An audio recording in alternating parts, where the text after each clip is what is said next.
In this discussion, we are going to derive an important derivation from the heat lesson.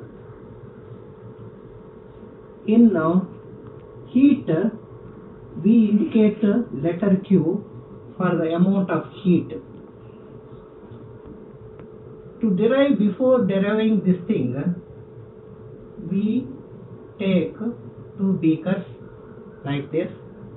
In the first beaker, I take 1 liter of water. In the second beaker, 2 liters of water at the room temperature. Both of them we are heating to 60 degrees centigrade and 60 degrees centigrade like this. Children, try to understand, 1 liter we are raising to 60 degrees centigrade and 2 liters also 60 degrees centigrade. As quantity is more, mass is more here. To more mass, more amount of heat is required. So with this example, simply you can understand, with the more mass, more amount of heat is required. So that I can write Q is directly proportional to M. Amount of heat is directly proportional to the mass. Then I go for another activity like this. Take one beaker, in that take 1 liter of water, take another beaker, in that also take 1 liter of water. So in both the cases, 1 liter mass is same, mass is constant. This is rising to 30 degrees centigrade, this is rising to 70 degrees centigrade. In both the beakers, mass is same, but temperature is raised to 30 degrees centigrade, 70 degrees centigrade. So that what we can say that for the 70 degrees centigrade, more amount of heat is required. So that you can write the second one, Q is directly proportional to delta T, where delta T is change in temperature. Change in temperature from room temperature to 70 degrees, from room temperature to 30 degrees centigrade. So let us call this is 1, this is 2 like this. By including these two, you can also write Q is directly proportional to M delta T.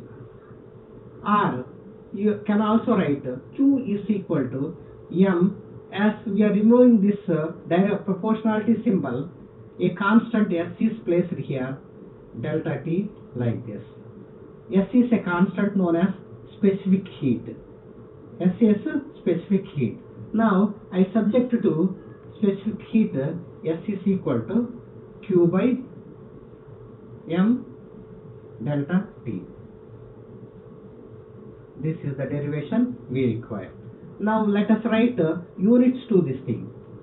What are the units here? Q, amount of heat in calories, and mass in grams.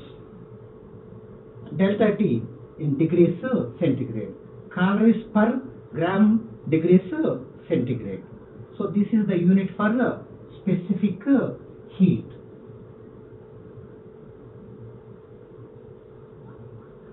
Now let us see once again what is specific heat by taking a specimen.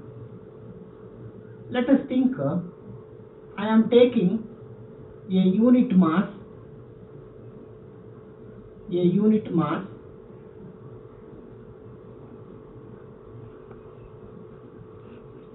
of 1 gram.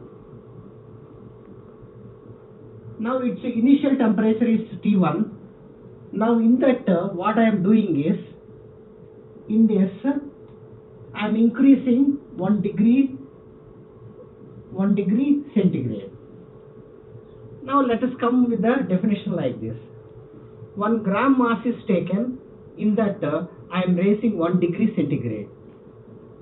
So the amount of heat required to raise 1 degree centigrade in the mass of 1 gram is nothing but the specific heat.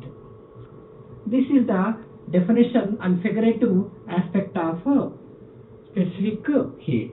Now let us come one activity related with the specific heat. Take here, observe the figure. Take a beaker and arrange two test tubes in such a way these test tubes has to immerse with the water. Here also this test tube has to immerse with the water.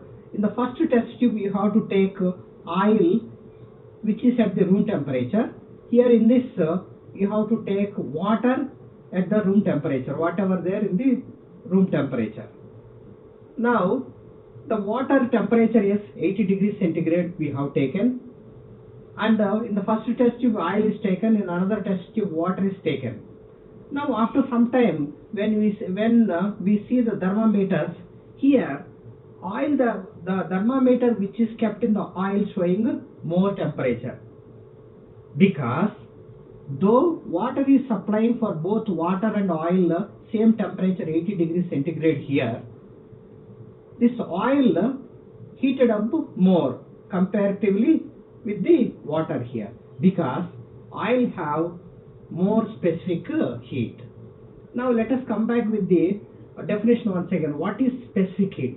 Specific heat is nothing but heat required to raise 1 degree centigrade in 1 gram of the mass is said to be its specific heat. And we also derive for the specific heat.